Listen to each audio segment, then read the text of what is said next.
Hi guys, welcome back to our channel. Thanks so much for joining us again for our go-to no-fail tips. Yeah, thank you. And we're ready for the next ones. Absolutely. Next one for me. So the next one. Oh, okay, my turn. Okay, now if you can find the small air-filled balls, they're plastic, they're really super light, and no matter how hard you throw them, they kind of don't hurt, kind of. But if you can find those in your school or your center has a lot of them, then ball showers are the best. Yeah. There's a lot of kindergartens here that are really huge, 500-600 students. So you can get up onto one of the levels and drop those balls over the side. I know I did it at one of my schools, and it was an absolute hit for weeks and weeks. And then you bring it out occasionally when you haven't done it for a while, they love it. But that's not the only thing. You can add them to the jungle gym. You can shower them in the jungle gym. You can get the kids to throw them in the jungle gym. It's just something different. It's actually, a lot of these activities are using the same kind of everyday equipment, but just in a different way. Yeah. And kids really love that because they love to be challenged and they love to learn new things, or they love to do things differently and explore.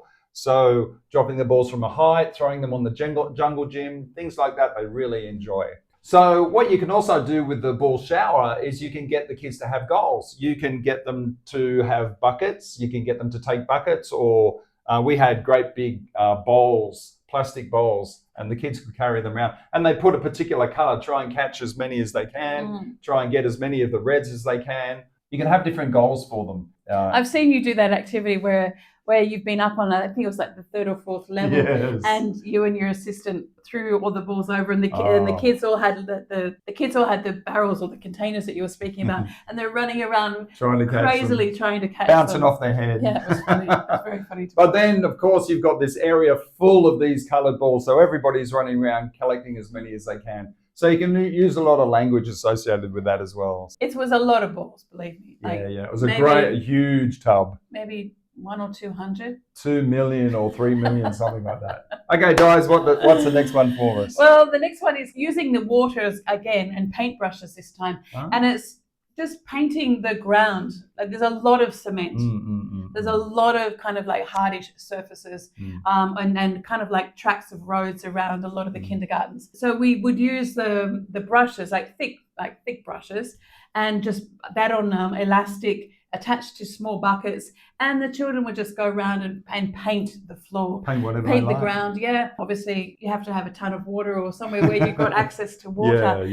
Because the children would paint circles, they'd paint alphabets, they'd paint the trees, they'd paint the flowers. They would just use it as a big canvas. So as we were saying, it's normal equipment but used in a different way. So give them their freedom to go and create and explore and do with it what they want. If they want to paint a tree, and paint your shoe or something. I mean, they're all fun activities that the children that we, in our experience, the children have really loved. So, if you're a new teacher coming in, you've got some of these ideas. You can see how you can easily and affordably or cheaply buy some of this stuff, like the bubbles and maybe even paintbrushes. But most of the schools should have all this stuff, and you can modify it to your own whim and your own kind of creativity. Yeah, I mean, even if you just got one bucket and you just got all these paintbrushes and the children keep running back to you and dipping and it in. They do. Yeah, they love it. That's awesome. It's a great one, dude. Love it.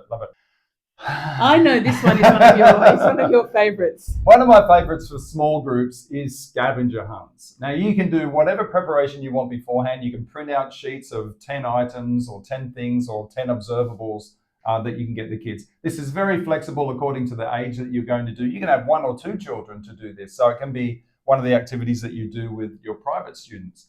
Alternatively, in a school, it's great. Before you go out, it's typically an outdoor game, but it can be indoor as well. You can have items inside that they've got to find or take turns in finding. So typically you do it outside, and each of the kids can have a paper showing a picture and a word if they're at that level of what the items are, and they can go around and find it. That's it. And they're super stoked finding the items. If they can find them and pick them up, that's even better, but you've got to do a bit more preparation for that, like hiding the items. But otherwise, if you just got things you can see, spot the bird, spot a butterfly, spot the yellow flower, go around your school or your environment beforehand, and obviously find the good items. Make them interesting. Even if you can plant a plastic cockroach or a spider or something like that. Planting interesting stuff, a monkey up in a tree is really great for this game, and it puts a lot of hype into it. Sure. So the scavenger hunt modified to your creativity and to your theme. It can be the theme of the month, and also it can be including the items that you've been talking about in class as well. So go and hide some of those items. Go out before class, hide some of the items in pretty good spots, because kids are super clever. They find this stuff so quickly. Nothing worse than I've done a scavenger hunt. Like, 5 minutes later and it's done. Do a bit of preparation and put some interesting and exciting things out there. It's always worked well. Yeah, it's been great. Yeah. Okay, another one. One of my ones that I actually, strangely enough, this really went down well when we were working in Morocco. And I don't know whether it was because they had a smaller area or the children were older. I don't know, but it's an all-time favorite, Mr. Wolf. And classic. You know, like it's just like Mr. Wolf, Mr. Wolf. What time is it? It's that kind of engagement that the children are following you, and you're just like making these big. You're hamming it up. Big hamming it up stage. You do all the kind of actions like, oh, I'm hungry, I'm feeling hungry, is it dinner time? You play it up so much that they're just so engaged. And obviously, you know, it's an all-time favorite for me. It's one of my go-tos. I found the kids in Morocco really got into it. I don't know why, but I mean, I've tried it here, obviously, in China. But I've seen you do that one, and ham doesn't describe it. But it's really good because you do have to bring out the inner performer sometimes. And kids feel that, and they feel your excitement, and they role model your energy and the aliveness that you have. So when Di's been doing it, it's been awesome. Everybody looks around and we're checking it out and watching what happens. It's such a simple game, but you make it super energetic and really interesting. The kids love it. I mean, there's so many variations to it as well. You know, like rather than them running away from you, they all have to go on their bottoms and run away from you, or you know, they all have to go down on all fours. So it's just doing different things that engage everybody. So it's fun. Yeah, that's cool. So another one of your treasures? One of my, it is a treasure. It's a treasure hunt. Actually, it's very similar to the scavenger hunt, but it's a different version of that. Here in China, you can buy tiny little shiny items very, very, very cheaply. And you can get a lot of great stuff for just a few dollars. So many times I've actually purchased all these little trinkets from around, even including little gold chocolate coins. So they're wrapped in gold, and they're like a piece of treasure, and they're lovely to eat. It's usually around Chinese New Year, but or you can get little fake diamonds or little glittery things and little characters. You can get 100 for like 5 kwai. It's super cheap. But anyway, take a little bit of preparation. Just take 10 minutes before your class, go outside into a little natural area and hide these things under the leaves or in the trees or on a bush. And basically, you introduce it to the kids and you say, I'm feeling like going on a treasure hunt today. Oh, diamonds! I'm going to find 5 diamonds. Anyway, so you can include a lot of vocabulary, a lot of English into it. And of course, you can theme it or tailor it to your theme of the month. And anyway, you go outside and off you go. Give them little buckets or little containers and off they go and find stuff. I've done treasure hunts that have had just simple little coloured discs, and the kids love to find them anyway. It becomes competitive, but it's search and explore. And they always love doing that. So a treasure hunt is great. And you also find things that the kids really love, and you can use those as little rewards during the year as well, if that's the kind of thing that you're into.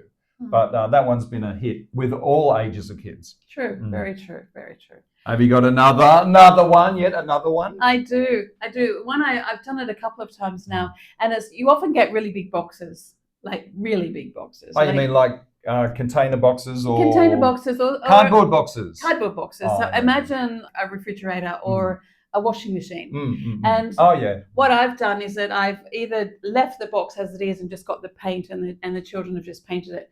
But one time in particular... Are you not putting the kids in the box? Oh, you can when it's painted and everything, and then wheel it around, all that sort of stuff. But I think one of the things that really worked one time with me is in Shanghai, we had this really good box, and it was a really sturdy box, but it was really dirty. So I covered it all in white paper and got the kids to help me cover it. And it was quite a large box. And then I thought... How did you cover it? Just with paper, like bits of used paper from the staff room. Yeah, but how did you stick them on? Oh, we stuck it on with sometimes it was with glue, sometimes it was double-sided tape. So whatever the children, double-sided tape. Whatever the children kind of went towards, I just said, okay, this side is the glue, this side is double-sided, and we just went at it and we just stuck paper around. And then, when it was looking a bit dodgy, I just kind of made it a bit more uniform, knowing me. Anyway, so I thought what I'll do now is I'll bring out the collage tray. And we had all different sorts of collage, like natural collage, colourful. As in bits and pieces of stuff. Yeah, sticks and paper and cool. coloured. We call them paddle pop sticks, but I don't know what everyone else calls them. Yeah, we call them paddle pop sticks. And we had like cupcake containers. We had just different strips of paper, but I gave them crayons and paint and markers and scissors and glue, and they just went at it. Indoor or outdoor?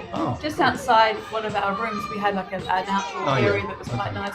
And the children spent probably a good hour. Yeah. I mean, which is a lot of focus for 2 and 3-year-old kids. And that's a lot of language and a lot of content. Yeah. And they were speaking Chinese amongst themselves, obviously, to negotiate, you're in my space, move out of the way, or, can you pass me to collaborate. This? Yeah, they were collaborating and they were helping each other, which was really nice to see. But it was a really good activity. So, cool. Whether you want to use boxes or not, you can put kids in the boxes, you can cover the boxes, you can drag them around. Box play is just very underrated. So if you find any boxes, just bring them into the classroom, see what happens. And then you've got the box afterwards, you can put the kids in. That's right. Take a whole lot of boxes out as an activity in the playground, see what they do with it. Yeah. See where their interest lies. Yeah. And their creativity will shine, won't it? I mean, when you put the kids in the box, you have windows and doors and stuff, so it's like a cubby house. Don't send them anywhere. Okay. So they were fun tips. I really enjoy those activities. Yeah, me too. A lot of fun. Yeah, they're great. So join us in the next one for the next set of activities. Yep. So like, share, subscribe. Let us know what you think of the activities and if you've tried them and what your go-to ones are as well. Yeah, and we'll see you in the next one. Bye-bye.